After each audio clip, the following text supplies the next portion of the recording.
Welcome, everybody, to Mud Flood Was Armageddon. The Mud Flood was the Armageddon. Don't let them tell you anything else unless they're willing to debate you in a non-violent, fair, honest way. I'm going to keep it short. This will be a short one. I've got a real weak internet, and I'm kind of worried about dropping out completely. I'm still going to show the disclaimer. Got that going on. I don't think I took any pictures. Is that the thumbnail? I got that from the Lifehouse. The no name face kind of reminded me of the Fleur de Lis a little bit on the spin there. I don't know where they got it.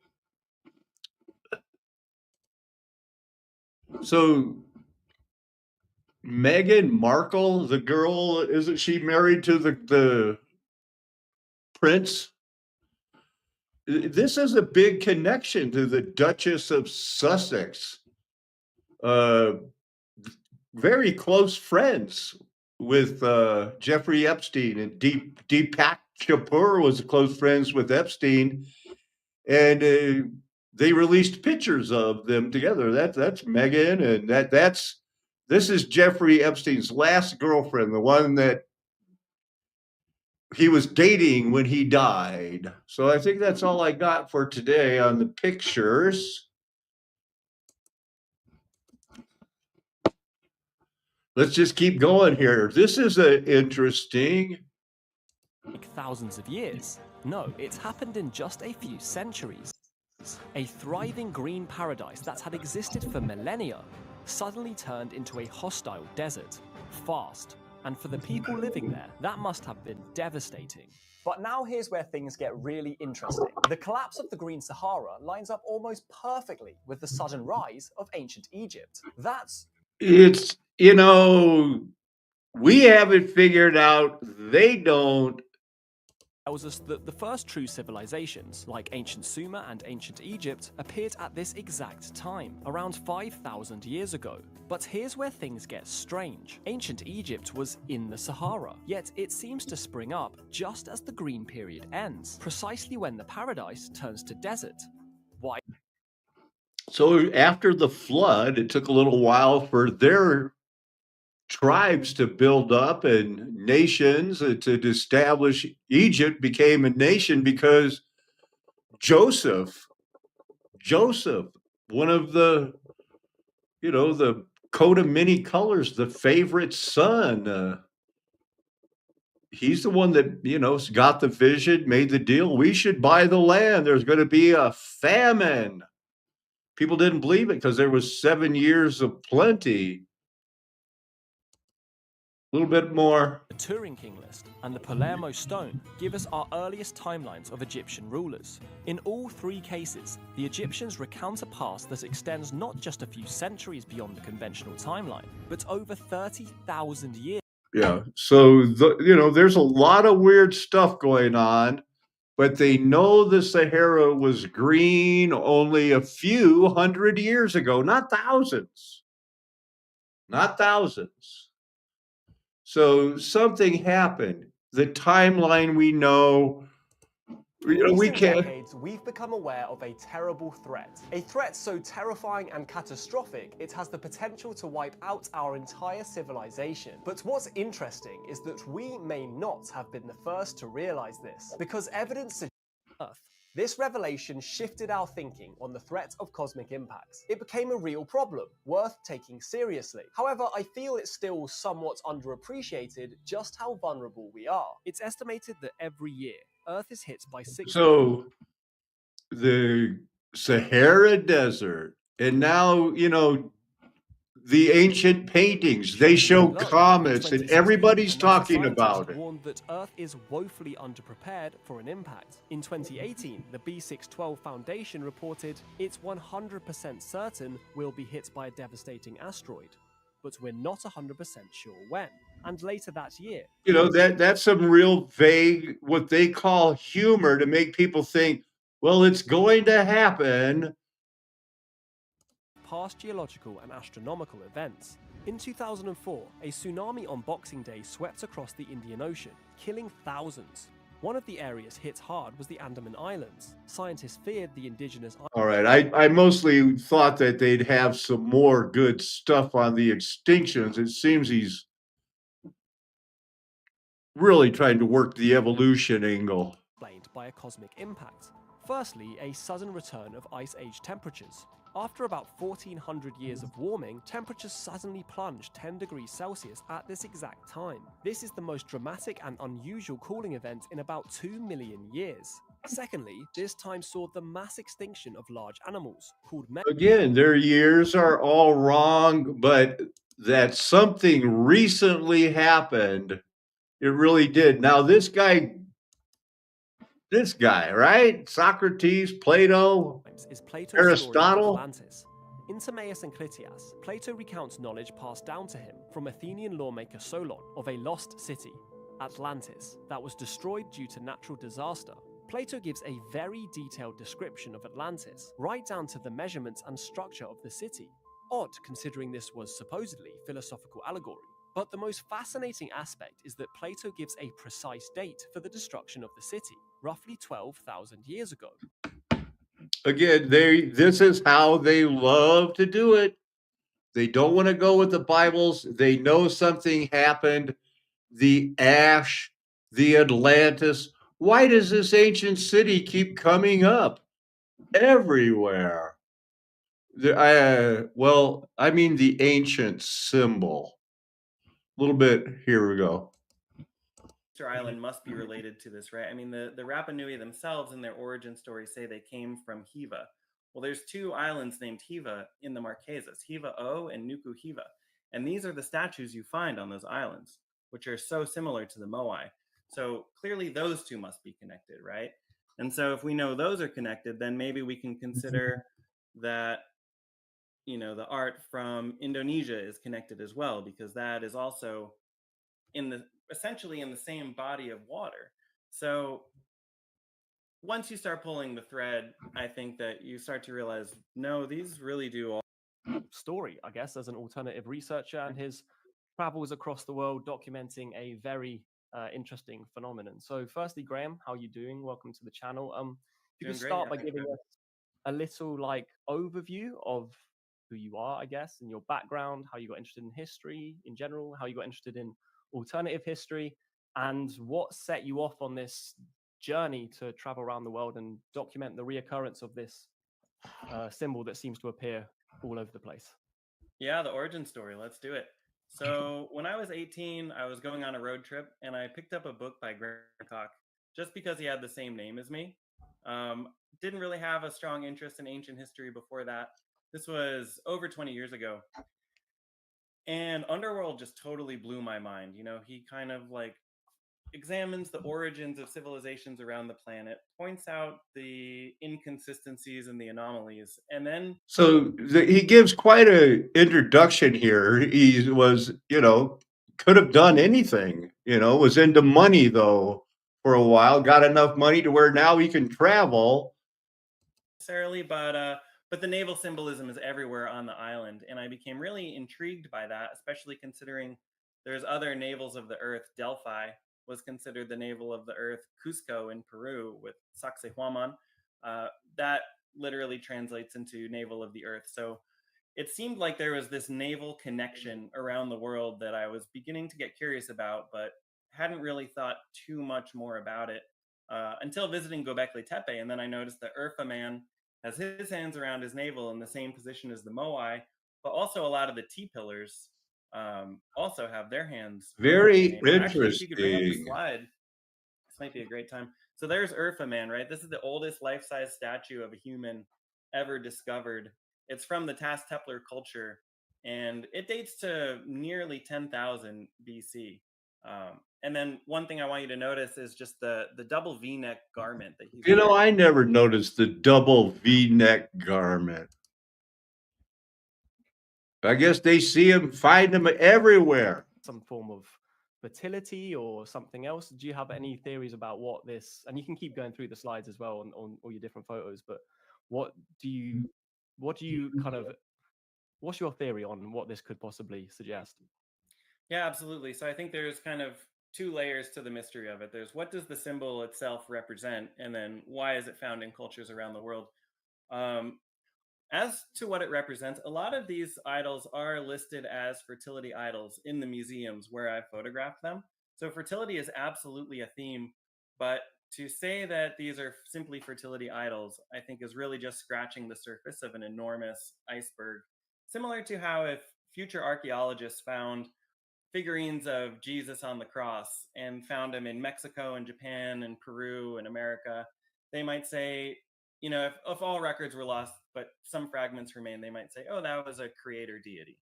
But it would be barely scratching the surface of an entire organized religion that for thousands of years sent missions Why do around the they world, hold their Greece and navel? down the coast of Spain and all the way to the coast. And so we know that these domesticated varieties of animals were being intentionally spread. And my theory is just that And the Bible talks about them selling, we want the wool from here. You trust in the horses from Egypt, blah. I think it's interesting. Here's some more pictures of were the Olmecs. And they were also the first culture in Mesoamerica to produce naval idols. And yeah, we could flip over. That's a few pages down. Okay, so these are Kosovo. This is the first culture to work copper in Kosovo and Serbia. This is the Vinča culture. They actually have the oldest copper furnace in the world. And again, you can see some of these idols have the double V-neck that we were looking at earlier on Urfaman. But then if we get into Mexico, let me figure out. Okay, so here we go. Mexico. That is not Olmec, but the bottom right corner. I think, I'm leaning towards some way you look at it, it looks like a face. The other way, it looks like the horns.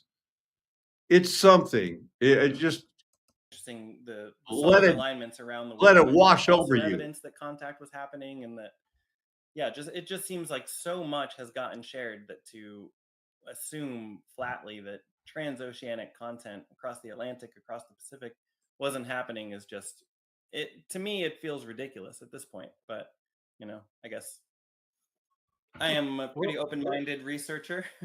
Yeah, exactly. I mean, other people perhaps The ties, and they actually settled along copper veins, and from the very beginning of their think it could potentially be much older even than that, and that's just the oldest that we've got access to. I'm only But showing what this was because I want to, very let you know that this was a worldwide phenomenon. The Bible teaches that.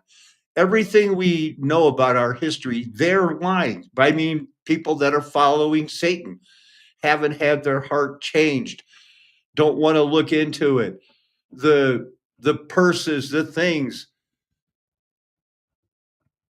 Was it astronomical? That's biblical too. be hiding in the other Dig up the fight. 95%?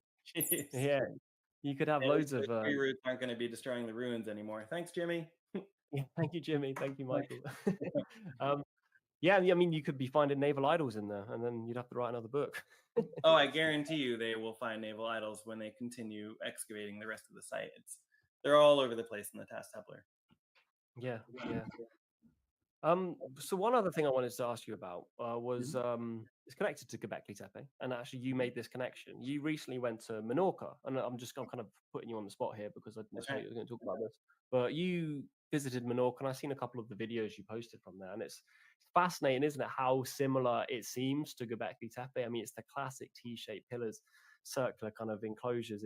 It looks so similar, but obviously we're taught that these cultures are separated by, I mean, they are separated by vast distances geographically and also separated by massive time differences. I'm not 100% sure when the civilization on Menorca was meant to have been there, but it's not nowhere near as old as Göbekli Tepe, is it? It's much more kind of contemporary to. Göbekli Tepe is new. The symbol is not new. Now, the term is relatively new. The legends of the earth is what it translates. Geomythology, myths of observation.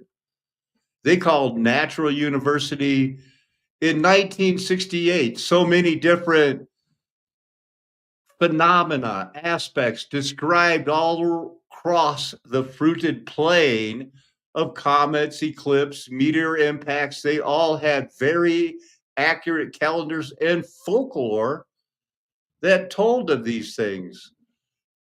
The Bible talks about the punishment of earthquakes, tsunamis, floods, impact events.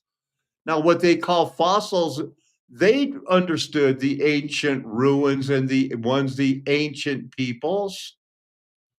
We have to understand that the Bible did this, but there was no way that this world was going to happen without people questioning it. Some will not consider it worth following up. They'll get all the answers. There was no list. Hunter Biden didn't have cocaine in the White House. There was cocaine, but you can't prove it's Hunter Biden's. Now, I want to read this psalm. This is a psalm when I was in Bible school, I think in 1983. O Lord, who shall sojourn in your tent? Who shall dwell in your holy hill? He who walks blamelessly and does what is right and speaks the truth in his heart, who does not slander with his tongue and does no evil to his neighbor, nor takes up a reproach against his friend, in whose eyes a vile person is despised, but who honors those who fear the Lord, who swears to his own hurt and does not change because he swore, who does not put out his money at interest and does not take a bribe against the innocent. He who does these things shall never be moved. I made that my, something I wanted to do. And I never charged interest and things like that. We all fall short. We all need the substance of faith that is a gift.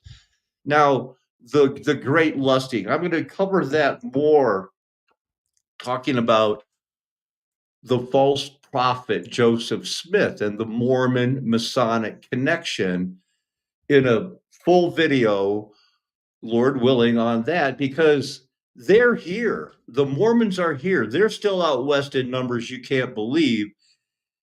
And like the people, because they do not know or are afraid to tell the truth. That's why there's so many lies going on right now. If you got tricked into taking a death vow and you're in the Masons or and they mean business, and in this life they can help you out if you play along, that gives the answers, the gold, the fiat money, the politics. It is hard, but we have to constantly remind ourselves that this is a reset. How much of that history is true? They could be showing us pictures. It could be so recent that our grandparents didn't know what was happening, their millstone, our parents' millstone, and we're still wondering what the heck's going on. And that puts you back in the 1880s for most people like myself. 67 years old, going to be 68 in a couple months. My dad was born in 36. His dad was born in 1889. That's my grandfather. So these people talking about, well, my great-great-grandfather was here. Was he really? Really? It's a flat earth nation. The golden age is past, and we're getting to the bottom of it.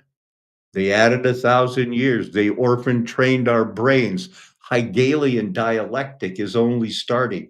I have a friend, a recently made friend named Bo. I hope he's watching. He asked again, what was the name of your channel? Like he wanted to look it up. He told me this morning, this is big, this Epstein thing that they announced yesterday. He goes, this is big. He's down, he knows all of the conspiracies and stuff. And I agree. This is a big deal. It's not time to rise up and start fighting. They'll kill you. The wide road is not going to run out of replacement people who still think we live on a globe. Flat Earth Nation, Golden Age passed because the mud flood was Armageddon. All those who have your best interest at heart and have been shown the truth will never tell you anything less. Amen. Hallelujah. Aho. Aloha. Arrivederci. Ciao. Sayonara. Auf Wiedersehen. Nakame. Adios, amigos.